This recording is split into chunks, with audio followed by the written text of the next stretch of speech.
What's going on, people? Welcome to the live match reaction. Palace 2, Newcastle 0. I was going to say 0 shots on target, but allegedly they've had 2 shots on target. Palace scored as many goals as Newcastle had shots on target. And we're talking about one of the most informed teams. 3 wins. Elise, 3 wins back-to-back. And back, because, 3 back-to-back. And then also, on top of that, Elise sitting on the bench. I mean, this is the new Palace, joined by AJ here and also Stan. As always, we want to hear from you. So if you do enjoy this, like, subscribe, get involved by letting us know your thoughts in the comment section. And the link will be posted so you can join us live. New Palace. There's people that doubted him. Doubted this man. Doubted him. I don't know how. I don't know how they doubted him. But here we are with another win and a massive win. A win without Gahey once again, which people forget about. A win with Will Hughes looking like the next Pirlo, which is wild, considering we talk about Will Hughes. What's happened to him? IU assist. These are players that we wanted for them to step up. And under different manager, different players. It seemed like they're all new players. And that's why a new manager is important. And he has paid off. But look, I'm going to give my thoughts and also all of your thoughts throughout the show as well. But let me hand it over to AJ. AJ, talk to me. 2-0 win. Another win. Clean sheet. You have to be impressed. Not just by these last 3 games, but you have to be excited even looking forward to next season. The potential is there. Hey, yo, listen. Glasner's cooking, and I am eating all of it, bro. This man is, he's here, and he is special. I have to big up Stan, man. He called it. He knew. November, bro. I've called it in November. He called it. He did from ages ago, and I remember that, because when he dropped the name on me, I was like, I don't really know the name still, but nah, man, listen. Mateta, Eze, Elise, Wharton, Munoz, Richards, even Henderson was doing bits today. Listen. What I'm liking now is every player has to fight for their place, and that's to show the manager levels, and everybody's doing their job. I can't remember the last time I was this happy as a Palace fan, man. We're just looking good, man, and we're looking up the table rather than just looking to sort of scrape ourselves back into the Premier League. Obviously, it's confirmed we are looking at another season in the Premier League, so obviously that naturally goes with the flow. But I'm watching Palace games, man. I'm sitting at Sellers, man. I've got a big ass grin on my face, man, and the vibes is good. Everything's where it needs to be, man. This guy, we need to back this guy in the summer, man. He is the truth. He's got Mateta out here playing R9 Ronaldo. This is crazy. 10 goals, to the point where he don't even have to run to the corner and be flagging it now. He's now bopping to it and just holding it this is mine. And he tucks his shirt in, bro. Bro, listen, looking like a pro, man. It's just another day at work. Shirt tucked in. Next thing he needs to do is wear a tie, and then he looks smart, man. He's a smart man. What is it? He says, what's he saying? Fantastique. You get me, man? Like Mateta, listen. I should slap myself for doubting him, because you know what? He's here. He's doing bits. I've doubted him before, bro. I'm chatting shit about Mateta, and I have to humble myself now, man, and eat that humble pie and just admit, listen, he's here. The first goal, because the link-up play was so good and the finish was so good, I actually burst out laughing when it went in. I was like, oh my god. Made it look easy. And you have players like Ayew on the list getting assists, and he's had a good season in terms of production as well. But that's what I'm talking about, though. It's not just one player, it's everyone. And I said this as well. We have done this with Elise sitting on the bench for 75 minutes. 75 minutes. Look at the amount of chances that we created. And the reason for that isn't any individual players really stepping up in particular. Let's say one player stepping up. It is Crystal Palace as a football club stepping up to the plate, from the defenders to the midfielders to the strikers. Lads. This is what you get from a coach that can coach. It sounds so simple, sounds so cliche, but this is simply it. This is a well-coached Crystal Palace side. And that is why we are creating all these chances. And that is why we can have Elise on the bench. against Newcastle. I think their away form 5th best in the league. I think when you look at the overall form table, 5th best. Like, they are on form, and we can have Elise on the bench and let him play 15 minutes and still create and absolutely destroy in terms of the shots. Newcastle, we can do that. Okay. Why? Oliver Glasner. And I said this, what game was it? Liverpool game, I think. I said it then. Like, it's not a shock to me because we have been improving by the game. And remember, we're keeping clean sheets without Gahey. Without Gahey, how many minutes has Mark Gahey played? We're playing Nathaniel Klein at centre-back, and even he's doing a job. He was superb today. Even he's doing a job. Like, it's ridiculous. It's ridiculous because on paper, when you look at some of these players, we shouldn't be getting results or playing as good as we are. We shouldn't, because of what we've seen from these players so far this season under the previous regime. But when you bring in another coach who knows what they're doing, who can figure out the problems, who also doesn't force players. I think that Elise call was massive today to put him on the bench. Because, you know, you won 2 games in a row. Elise had a fantastic game, but you still put him on the bench because you have ability in your faith. And that is what it is. He's not chatting rubbish when he says, I want to win every single game. And, I mean, are we not entertained? Are we not entertained? I definitely am. And I've said it. I'm looking forward to next season. This is an extended preseason. This is the chance for some of these players to prove themselves. This is also a chance for some of these players to see what we can do under Glasner. Maybe I know some players might leave, but hopefully. Anderson, hold up. Joachim Anderson, people. He's, about a month or 2 months ago. What's happening with Anderson? He's having an absolutely terrible season. Now he's the captain, leading the side to clean sheets. And you think a manager doesn't have an influence on that? Every single player is 100% influence from the manager because we've got belief. We've got our Palace back. That's the biggest thing. Even if we don't win games, we look forward to games because we know we are going to try to win. And right now, it's not only that, we are winning, which makes it even greater.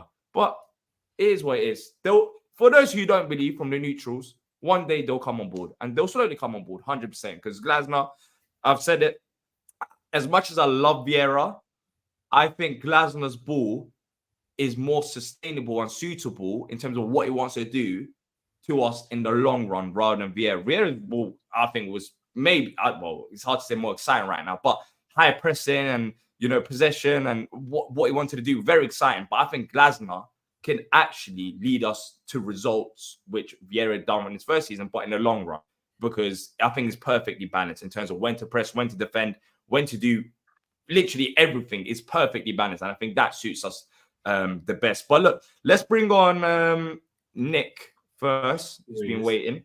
Nick, Nice one. 2-0 win. Yeah, shouldn't I, before I came on? Hang on. Yeah. I mean, we're only expecting 10 out of 10 performances here. Every person that comes on, have your hair done, everyone done, your background. So, Nick, your background is nice. So we'll have that, a few books there. Yeah. But look, you're a man of knowledge. And when Glasner did join, you know, you was also excited. And it seems like we're getting the rewards, Nick, even though it's still fairly early days. I want us to do a watch along for the next game, and I want Roy to be with us and turn around to him and say, that's how you play these fucking players. You don't sit back, you press them, you worry them. So Nick, sorry to interrupt. Did you go to the game or did you watch on TV? No, I've got dodgy feet, so I gave it a miss tonight. So I just want to say, you just mentioned the press. I want to say about the press. I don't know if you saw 25 minutes in, Dan Burn was blowing. Like, he was on the floor. He could not handle it. He was like hands on his knees, like, he could not handle it. That's the press. Do you know what I mean? When who was it went down? I think it was Isaac went down. I thought he was going down because he wanted to come off. You know, but I forgot how he was playing. I'll be honest. Like, he was quiet, and we're talking about a player that's been linked with Arsenal and all these other big clubs. He was quiet. He was quiet with Anderson at the back. Yeah, it's but it's a lot of it is down to fitness, because I think Glasner was trying to instill that in the first couple of games. Okay, the Burnley game, they're crap. So the 3-1 kind of we got excited very quickly. We always said, a few of us said at the beginning, it's going to take 6, 7, 8, 9 games for Glasner ball to actually take effect. But boy, is it taking effect. Will Hughes, man of the match, do we think, AJ? Yeah, I agree with that. He was quality. He's been quality the past couple of games. Obviously, on Sunday, he kind of looked like he was kind of floating towards a second booking a couple of times. I think he got away with a little bit of murder, but today he was just 10 out of 10, outstanding. And D, were you worried when Edouard and Schlupp were coming on? Or were you like, oh yeah, a bit of fitness in there, No, they'll I be think all we right. needed In it. fact, I think Schlupp we did needed really it. well for the second goal, didn't he? Very well. I think Beat his man. we needed it. When you look at the game, you can see that Newcastle was slowly, putting plays forward, and Wharton was on a yellow card, and then Eze, of course, started the game and had, even though he didn't do it by himself, because we have even the right wing, Munoz being the creative player as well, but Eze was the primary creative player going forward. It was the right moment. It was the right moment to make them subs, and he has made them subs. You get it? It's not only this game. Like, he knows when to make subs. The biggest thing about Glasner is his game management, and also not just game management, overall, from the start, but even before the game starts, like, he doesn't force things. That's what I'm saying. The Elise call today, to put him on the bench, it's hard to say, but you wouldn't really see that on, I don't know, I can't say it for definite because I don't know 100%, but based on what Roy done, bringing on Elise with 3-0 down and forcing him, seemed like forcing him through the injury. I just don't see a scenario of Elise being on the bench today if Roy was in charge, if it was a similar situation, because it's simple as, individuals carried us. Right now, it's a team. It's a team game. Everyone is playing their part. And I think that's the biggest thing about Glasner. Like, he has faith in his own tactics that he can put on Jordan Ayew, and Jordan Ayew can perform in his tactics that he doesn't need to have Elise to start. But then, even on that point, D, isn't it quite interesting that we've got a manager that is willing to take off the more glamorous star players in our team and put on a player like a Rinder or a Gyro or a Schlupp and stuff like that? We saw him do it against Liverpool. And I kind of sighed a little bit when he put those players on. He did it on Sunday again. He is willing to take off Eze, Elise, Mateta, whoever it is. Mateta was on a hat-trick on the weekend. Well, he was on a hat-trick today, in theory, but he was on a hat-trick on the weekend, and he was playing out of his arse, essentially, and he took him off because, as far as he's concerned, he's tactically got a system in his brain, and just also say, no player in that team is untouchable, and no player is beyond being subbed off or substituted if it makes sure the system comes through. And I think that just screams not only just confidence for the manager, but also the cutthroat ability to be able to make the decisions, no matter how crazy we might individually think it is as well. Yeah. Do you think I was right to look so gutted he was coming off? Because it was his best game under Glasner. There have been a couple of games where he hasn't quite been up to pace with everybody else in the team, I thought. But today he kind of got rid of that. I mean, that 1-2 or that pass into Mateta for the first goal, wasn't it lovely? Unselfish, lovely flowing move. I mean, have we seen so much one-touch football at Palace? When was the last time we saw this much one-touch?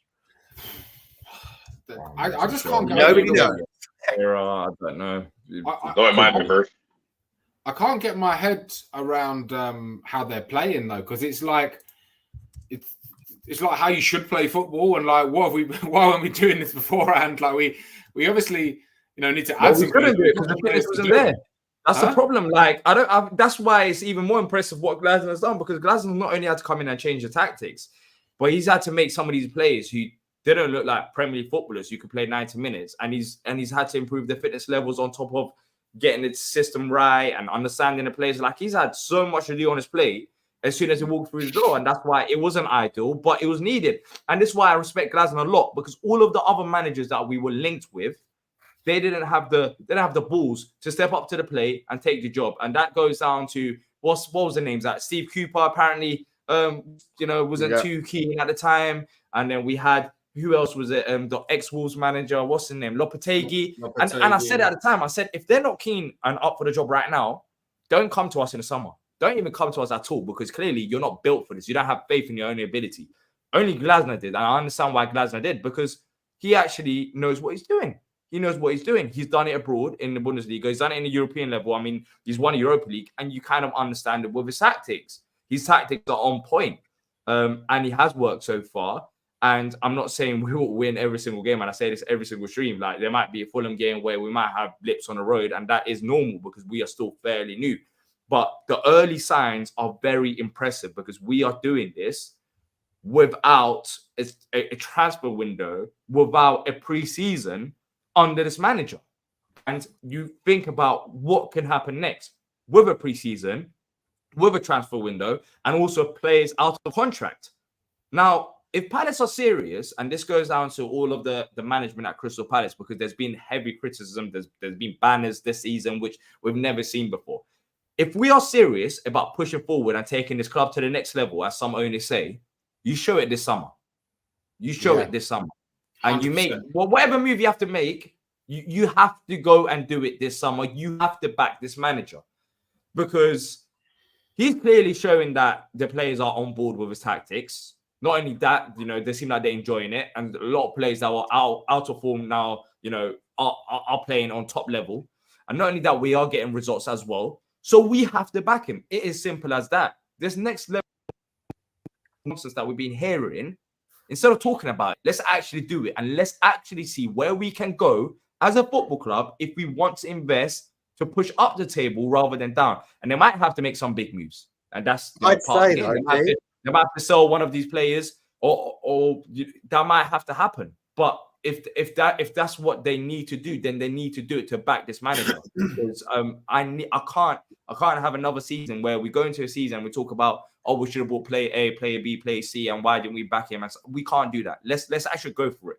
Let's actually go for it and look at the difference it makes when we do actually try on the pitch. Let's now go behind the manager. Go on, Nick. I do actually think, though, with the squad we've got, he could finish top 10. Yeah, well, that's a shout as well. I mean, look, we'll talk about it more in pre-season, of course, when certain situations. Apparently, the contract talks are meant to start or have started now with players out of contract. So it'll be interesting to see who stays, who leaves. Renew Hughes. Well, yeah, you can't. Yeah, Will Hughes is playing for that money, man. He's playing for that pay rise, and rightly so. But yeah, he did say that we're going to talk about contracts once we knew we were safe, and was talking about after Fulham, but he's brought that a few days forwards, hasn't he? Yeah. So we'll see. We'll see now. I'm pretty sure that's going to start, and let's see who Glasner rates and he doesn't rate. Of course, not only on Glasner on contract renewals, but he's going to have a massive say. He must do. We are sidestepping the big reason for the turnaround in form. Is that you left the country. And you're not actually coming to the game anymore. You're not coming. I've left the country. I was there when we beat Liverpool 1-0. So it doesn't work. I was there when we beat Liverpool 1-0. You don't go to the game. No, they must count maybe for home games. Yeah. Last home game I can't even remember that I've been to because it feels like it's been a while. But look, Nick, thank you for coming on. Let's just see what others are saying as well. But always a pleasure talking to you. Yeah, loving the new wardrobe, D. Well done. That's not a new wardrobe. He's taking a trip to IKEA, lads. He's taking a trip to IKEA. Yeah, he's in IKEA at the moment. Exactly. IKEA promotion. All right, then, Nick. See you later. Bye. See you. All right, then. Let's bring on Cody next. By the way, if you're enjoying the stream, people, there's over 300, well, nearly 350. If you can smash the like button, subscribe, share. Let's help the algorithm. Let's help the channel grow as well. It's a great community that we have here. Thanks to every single one of you that's done it already. Cody, another win, 3 in a row now on the Glasner. Cody, must be loving it. Oh, I love it, man. Talk about one heck of a turnaround we've had since the beginning of the season, just because of one new guy. It's just amazing what Ladder's been able to do. And Dan, I will give you all the credit in the world for calling that out for us to get him at the beginning when we were trying to find somebody to replace Roy. What a shout out there. Because this man has done nothing but greatness for this team. He's done nothing but bring a better mentality, physicality. He's even getting our fitness levels up. Even our worst players, like you guys were saying, are playing amazing. Will Hughes has turned into somebody I've never seen before because of this guy. Man, it's great to be a Palace fan right now, guys. Yeah. And he's the real deal. But you know what? As much as I have slated the board and the chairman and whatever, I've got to say, good on them for going to get him, because you know what? The jobs in the summer are bigger than Palace. Do you know what I mean? Like, imagine you waited till the summer. You got West Ham, Liverpool. There's some big jobs out there. We might not have got him. We might have ended up with Steve Cooper. Yeah. Well, that's the manager that we were linked with for such a long time, man. And he turned it down. He didn't fancy it. So yeah, exactly. And now, Cody, it's about, you know, the momentum, right? I know that the season's done. We are officially safe. I know that I didn't think we'll get relegated anyways, but we are officially safe. It's about keeping that momentum, and it's about, you know, getting the fans excited, getting the players excited for next season, because we know with this manager that regardless of what happens, like, he just wants to win every single game. Yes. Yeah. And that, man, that's what we've needed. I was saying in the chat, it's like, man, why couldn't we have this man at the beginning of the season? It's like I hate to say it in this tense, but it's like we almost threw away a season because we did have Royce at the start. It's like, man, what could have been if we would have had, you know, Glasner at the beginning? I mean, it goes to show, like you said, D, I mean, we had Elise sitting on the bench, and we're still attacking Newcastle with them looking frightened. We're pressing. We're finally pressing the way we should have been at the beginning of the season. And look at the difference. The passes Newcastle were making were awful in the first half because they were so frightened of our press.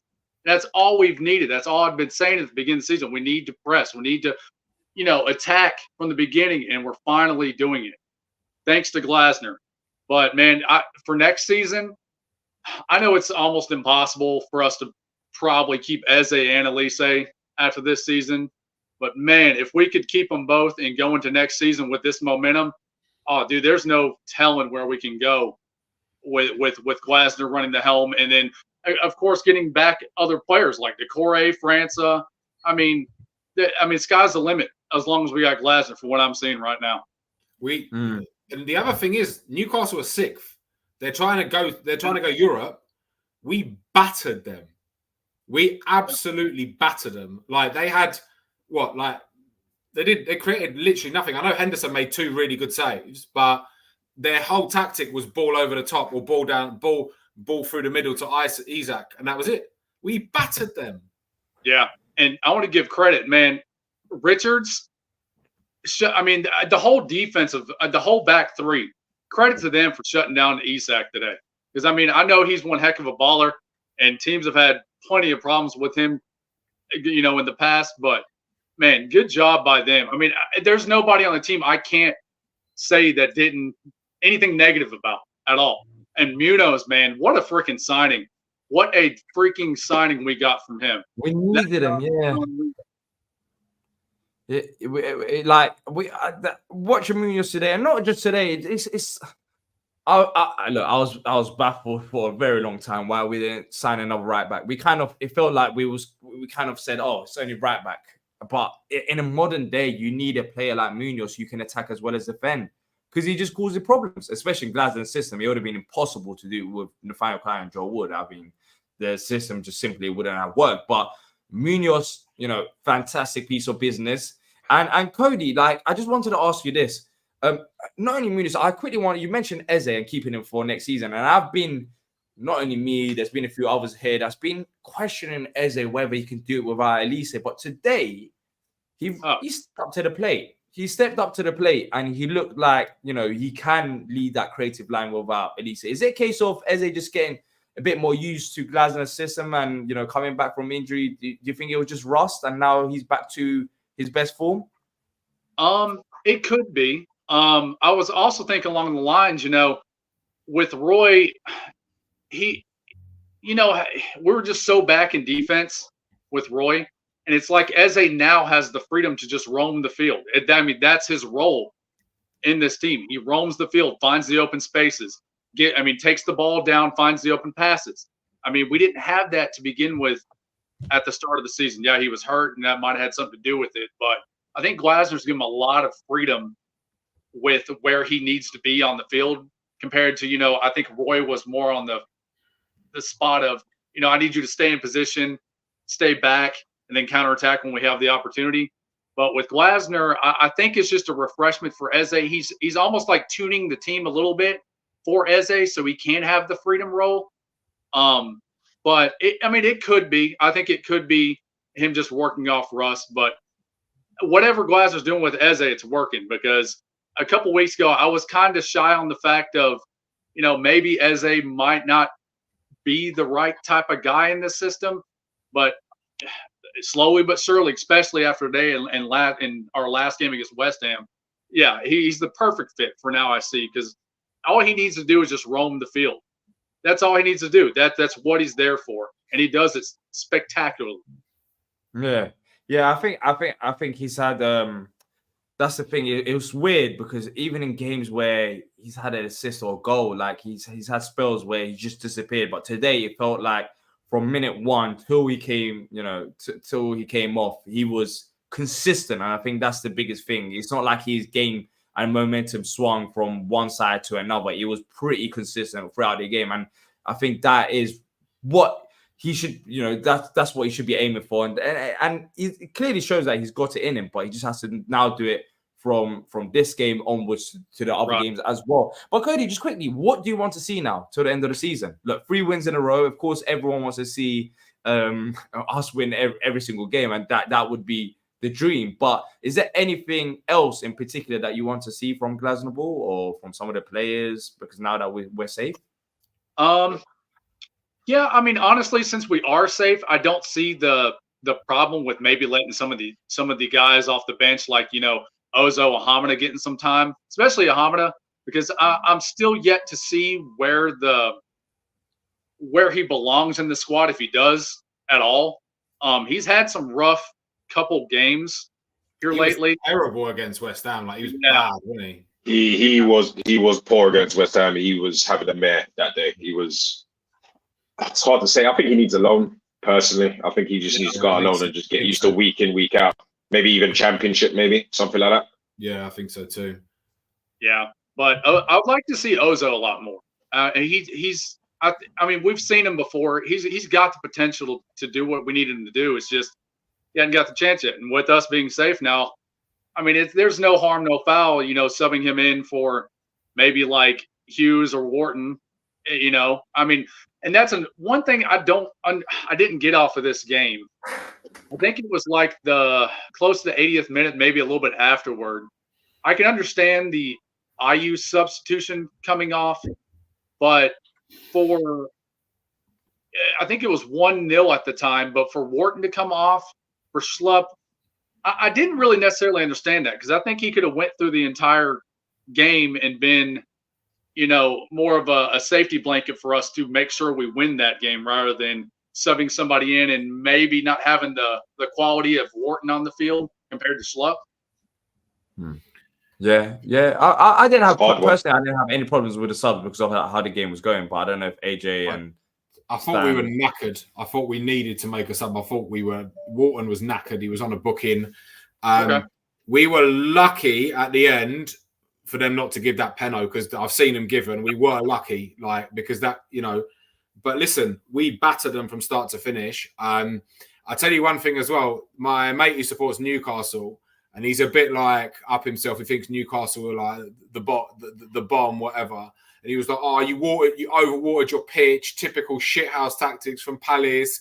I went, "Listen, mate, we battered you start to finish.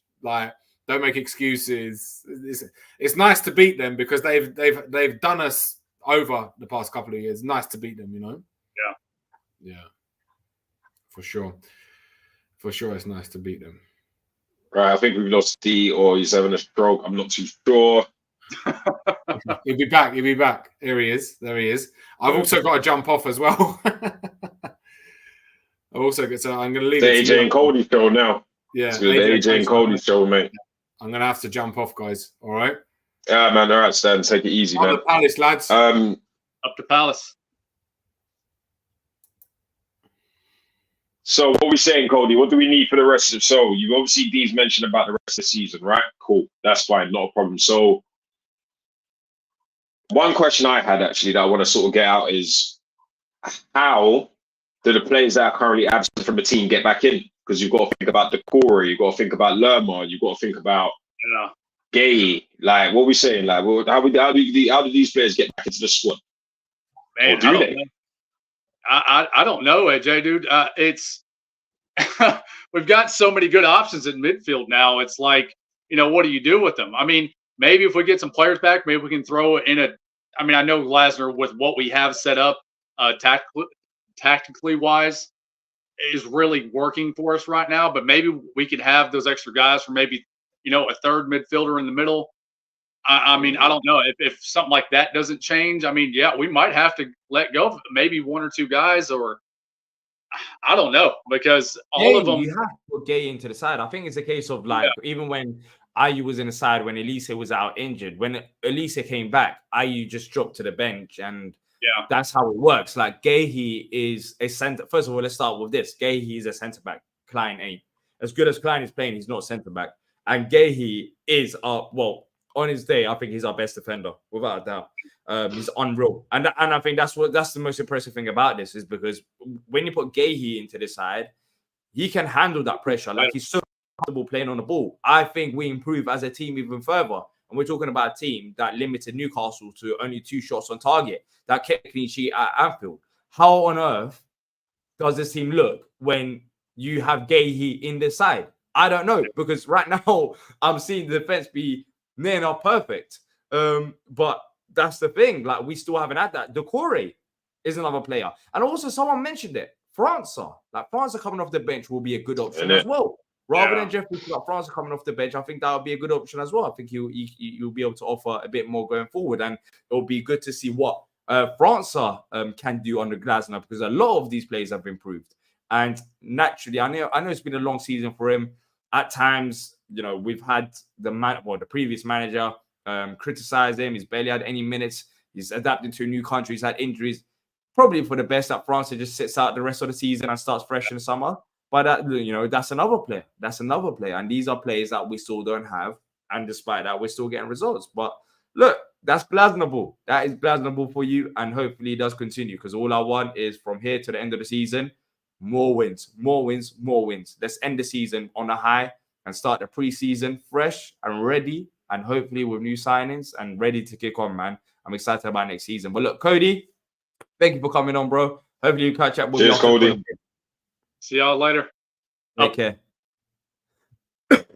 My bad. It's serving the Turkish Wi-Fi. Well, it's technically Turkish Wi-Fi, but it's not Wi-Fi. I connected my hotspot. Yeah, the Wi-Fi was moving funny. But look, AJ, let's just quickly go through some of the comments as well. Mateta. When Glasner was first announced, he was one of the players that I was looking at to see what Glasner could do with him. But let's be real, Mateta wasn't even bad under Roy Hodgson. Like, he has made improvements this season. He was still scoring goals. But I think his game has even gone further than that under Glasner. But then again, we've seen Glasner, what he's done with certain strikers in the past. So this is why Mateta was always going to be like ones to watch, to see if Glasner could get the best out of him. Right now, he is. Like, look, Mateta was playing like I don't know, how to describe him. He was playing like a kid. He was playing like a kid before. Now he's actually playing to his physical abilities. Like, he's realized he's got the strength, he's got that height, he's got the ability. Like, he had it in him, but he never really showed it. He always used to get bullied off the ball, first touch off, never a good first touch. But now, this season, he's just a new man. 10 Premier League goals. 10, AJ. Yeah, Mateta was always, I always credit Mateta with the fact that he would run around and he'd work hard. Like, I always said the whole clumsy genius thing. The thing now is he's making better decisions now. That's what it is. And just like you said, he's playing to his strengths, and the manager's identified that to him. So I don't know if the manager's gone in there and just sat down and said, well, actually, this is what's good about your game and this is what he needs to improve. Because now he's got the end products now, and now he is actually going for the headers. He's going for he's going a little bit more harder. Like, I think he's definitely, the manager's obviously said something to him along the lines of, listen, we need to start playing to insurance, big man. And you start finding the back of the net. He just looks more comfortable in front of goal. I think we were kind of looking at him and thinking to ourselves, oh, okay, yeah, he's going to be a pro goal. The chance of him scoring a 50-50, you still get your hopes up. But now it's like anywhere within that box, mate. When I see Mateta with the ball, I'm thinking goal straight away now. So you are right. That's why it's important. Confidence. He's got that confidence. He has, and I think the manager has obviously put his arm around his shoulder and said, "Listen, as it stands right now, you're my guy." And at the end of the day, he does look like that kind of confidence player. Has always come across as that kind of confidence player. Where I think if you get a manager that believes in him that much and will start him week in, week out, and will get the team to create for him, he'll be productive for us. And for me, I'm one for it. Yeah. But look, if you want to call into the show, you'll be next in line. So feel free to click on the pinned comment to join us. And if you haven't already done so, like, subscribe. I think we've hit 4.5 K right now. I think we're 4,500 subscribers. So thanks to every single one of you that subscribed. We're about 500 away from the big 5,000, which will be a nice milestone. So make sure, thanks to every single one of you that subscribed. But make sure to like, subscribe, and let's see how long it takes us to hit that 5,000 subscribers. Look, but it's been fantastic this season, despite it being an awful season for the majority of it and so toxic. It's been good to vent on this channel for the majority of it anyways. Now we can actually enjoy some good football. Look, there's a question here from Animal. He's saying, D, you didn't answer last time. Current Mateta or prime Palace Benteke? This is a hard one. This is a very hard one. Prime Palace Benteke was unreal. He was unreal. See, he only had that kind of one season where he banged for us. To be fair, and then after that, it was in. They're kind of the same, aren't they? The thing is, this season's not over yet, so I don't know what kind of numbers Mateta can potentially go to. Ask that question again at the end of the season for me. Ask that question at the end of the season. We'll see what kind of numbers Mateta's on, and then I'll give you an answer. Or I would go, it's down to ERSD. I'll ask. You gotta be reasonable, bro. You gotta give me the real numbers to work with, bro. How many goals do you think Mateta can realistically get under this manager next season? How many games you got left? How many games you got left? 4? No, that's more than that. No, next season. Well, he's already got 11, I think, this season. So let's say he's got 11 now, right? Let me know in the chat as well. What's the target for Mateta to have a good season? If he can score 11. I need 15 to 20 goals for me to know about that life. If he's going to be our main striker up front, because let's be honest, when was the last time we had a 20 goal a season striker? What, Andy Johnson? Maybe. And even that was up for debate because of the obvious penalty situations. So, no, actually, Glenn Murray. I completely forgot Glenn Murray. So he was unreal. That's the champ in the Premier League. But then I guess, the thing is, we have to sort of see what kind of squad we're working with next year, because they might go out and get another striker. Are they going to bring more creativity down the wings and in the midfield? It's all we need to be subjective. careful with that, though. We do need to be careful with that, because as good as Mateta is right now, we need to make sure the backup option is what Glasner wants. Because look, even towards the end of the game, in the last few minutes or so, he looked tired, and he will look tired. That's normal. That's not about fitness. I mean, if he's running about all game long and he made some great challenges defensively, he will get tired. And if we're talking about fresh season, if we want to have a successful season in both cup competitions as well as a league, we need to make sure there's someone who's a realistic backup option. Because right now, AJ, it seems like Edouard has kind of disappeared off the radar in Glasgow. Yeah, I agree.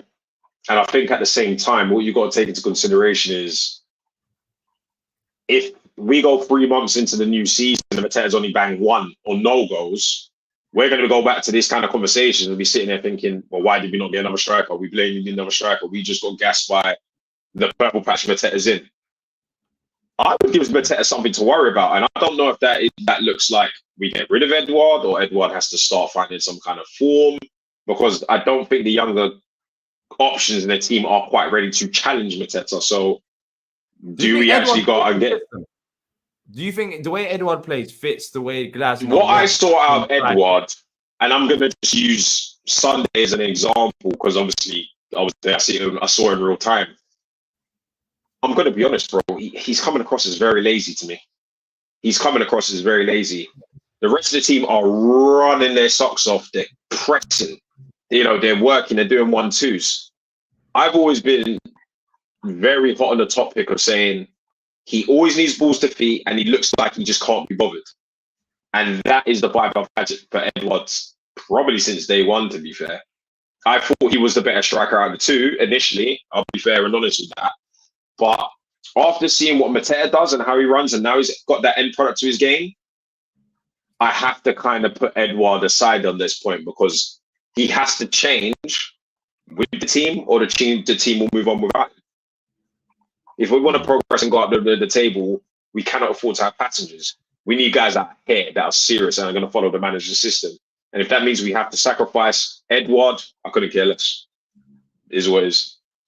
Yeah, yeah. And talking about sacrifices and that, just let's quickly mention.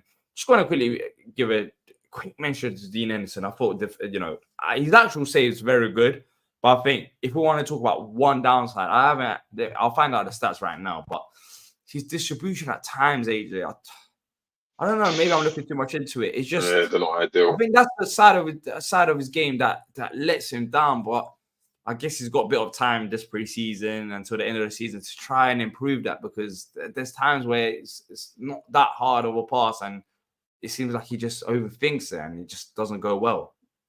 I still believe there's a lack of confidence there. Like he's getting there, but I don't think he's quite confident. He's picking up clean sheets. I mean, in terms of but no. Today, all right, so today, right? How many shots on target did Newcastle have? I'm pretty sure it was 0. I'm pretty convinced it was 0. I think on shots, full stop was about 3. Yeah, so I think on shots in total was like 3 or 4. Shots on target. I mean, he didn't do that sort of save towards the end, and then obviously he's got the corner, but.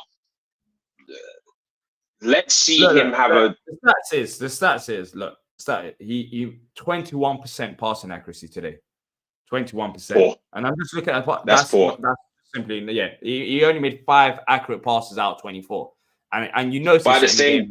It didn't cost us, but I'm just saying like that side of his game does need to improve because he does slightly worry me in terms of in goal, but not quite. He's not.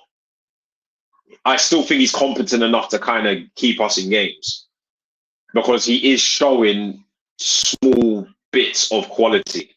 But I would go on record to say, once Johnson's fit, he's got a whole bench for a minute. He's got to earn it. And then when he gets his chance, maybe, I don't know, in the cup, in the preseason, or whichever way around, or maybe another injury for Johnson, fingers crossed, touch wood, that's not the case. But nah, he's not the number one right now. Not as far as I'm concerned. If we've got a full fit squad, he's still got some earning to do. I think he's still got some convincing to do, and that's just my opinion on it. I do think he's a quality keeper. I don't think he was worth the money because I do still convey the fact that that money should have been spent elsewhere.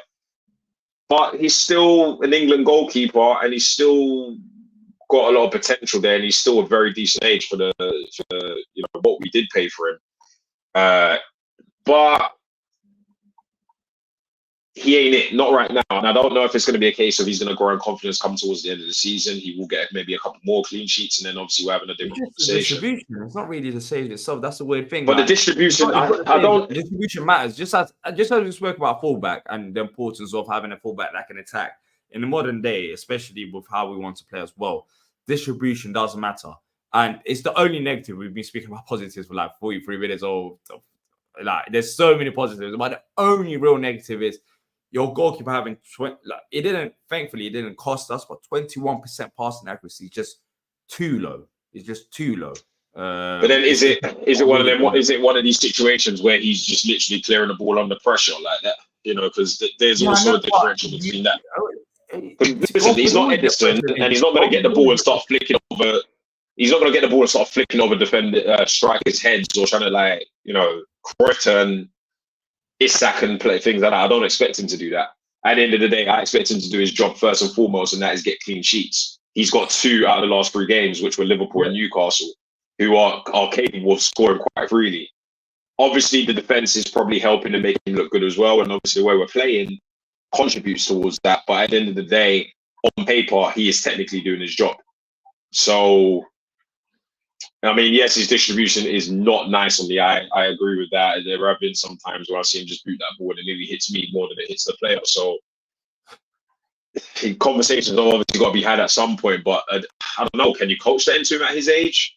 Or is it just the fact that we're going to just have to accept that's just his style of play? We're gonna have to see, because I think if he has the distribution on point, then I think there's no complaints. But that and crosses, to be fair, he's improved on. Crosses he's improved on, and that's the thing. Like, we're talking about goalkeeper that's kept clean sheet, but you know, some of these players, I'm pretty sure Dean Henderson himself will have conversation about distribution, because you know he wants to push himself and be the best possible. It's just the one side of his game that kind of doesn't let him down, because he hasn't cost us, but it can let down a team in the long-term future, potentially in certain games, if he doesn't improve, because teams will target him. They'll say, you know, he's not confident on the ball, so he needs to just get that confidence on the ball. Because when it comes to saves, I think he's got that confidence, but it's just, you know, when the pass is made to him, and on top of that, we saw with the West Ham game, maybe you can blame Mitchell for the back pass, but you know, the ball goes under his feet, for example. He just needs to be a bit more confident with his feet going forward. Just quickly about the penalty shouts. I thought Eze should have had a penalty, but Newcastle also said that.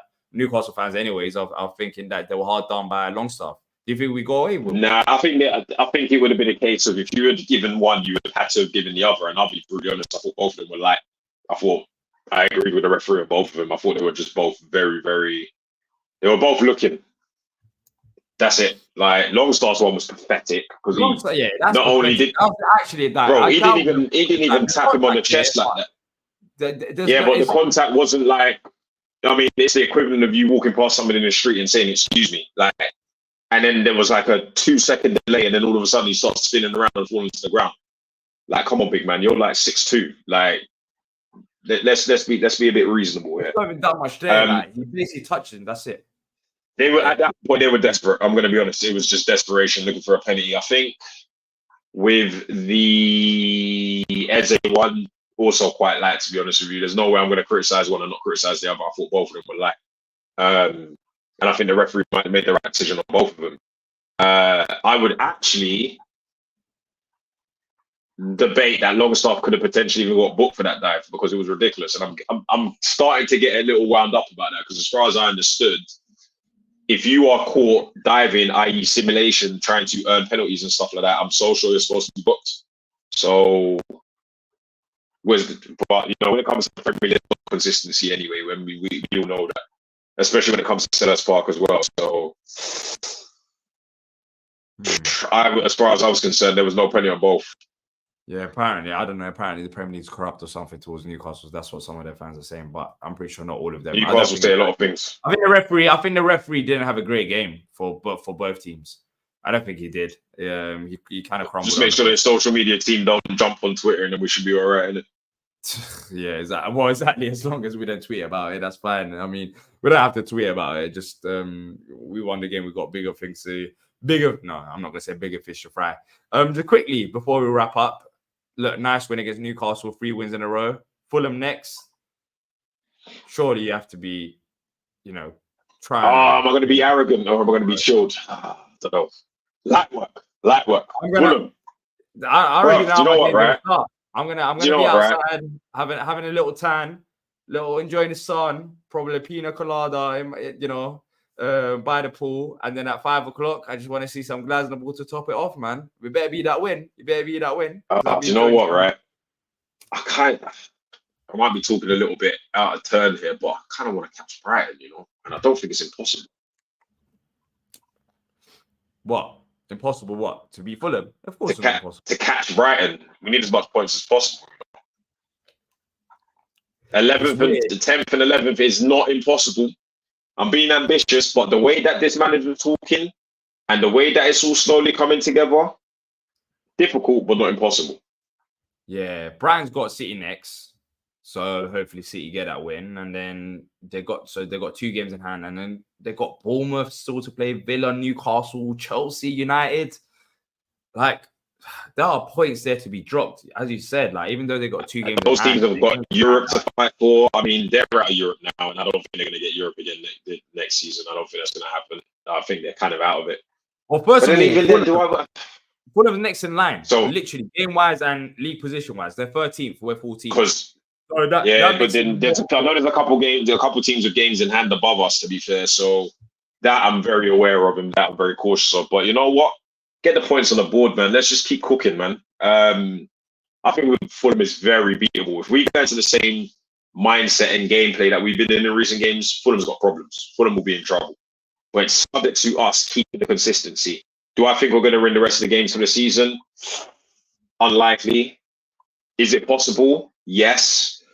It just all falls down to the mindset of the players, man, and where they're at. You know, I think they definitely deserve a day of rest because they've worked hard, and that was probably the reason why Glasner made a few of the decisions he did today. But I think Fulham is there for the taking. I don't think Fulham are really out here fighting for anything. You know, moments where they could beat teams 5. but I think they had they had a really excellent start, and then it's kind of just gone a little bit stealth for them. So while they're on the come down and we're on the up, let's go for it, man. Yeah, let's go for it. Well, look, that's it from me and AJ. Time to wrap up, people. Of course, I'm a bit ahead in time, so it's like 1 a.m. here. But look, I'm loving it. I'm absolutely loving it. I'm loving talking about Palace. I'm loving watching Palace. Even the excitement, looking forward to the next game. I never thought I would have this feeling this season, but we've got not that much to play for. We're trying to make up scenarios in our head, top 10, finish about Brighton, Fulham, or whatever. But it's just Palace. End of the day, I just can't wait for the next game. And that all goes down to the manager who's given us that belief. But it doesn't stop there. We've still got a few more games this season. And in that game, hopefully, Elise can start as well, which will, be great. But look, that's it from me, AJ. Thanks to every single one of you that's joined us live. If you have enjoyed the stream, like, subscribe. And if you're watching on replay, comment down below. We'll be back for the player ratings that should be posted tomorrow. But until then, up the Palace.